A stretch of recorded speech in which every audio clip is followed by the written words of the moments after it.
মাঝে মাঝে আল্লাহ আমাদেরকে দুঃখ কষ্ট দিয়ে পরীক্ষা করতে চান, এগুলো আমাদের জন্য খারাপ নয়।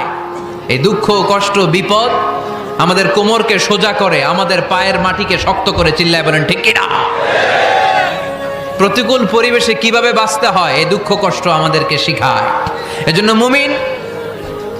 মুমিন বান্দার বৈশিষ্ট্য হচ্ছে দুঃখ কষ্ট বেদনা জ্বালা এগুলোতে সে আপসেট হয় না, সে হাল ছেড়ে দেয় না, সে ভরসা রাখে একজনের উপর। চিল্লায় বলতে হবে তিনি কে?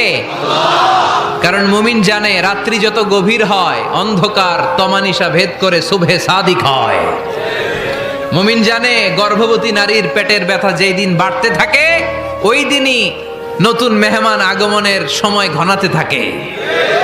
মুমিন জানে তার জীবনে দুঃখ কষ্ট বিপদ যত বাড়তে থাকে সুখের দিন কাছে আসতে থাকে। এজন্য মুমিনের হারাবার কিছু নেই। ফা ইন্নামা আল উসরি ইউসরা, ইন্নামা আল উসরি ইউসরা। নবী হে, কষ্টের পরেই আছে আনন্দ, দুঃখের পরেই আছে সুখ। আপনি সমস্যায় পড়েছেন, ওই সমস্যার সমাধানও আছে না নাই? এই পৃথিবীতে এমন কোন সমস্যা আছে যেটা সমাধান নাই? কথা বলেন। সমস্যা তৈরি করেছে কে? আবার সমাধানও দিয়েছে কে? Allah doesn't create a lock without its key. Allah কখনো চাবি না বানাইয়া ওইটার তালা বানায় নাই। কথা কন। তালাও যেহেতু আছে ওই তালার চাবিও বানিয়েছে কে?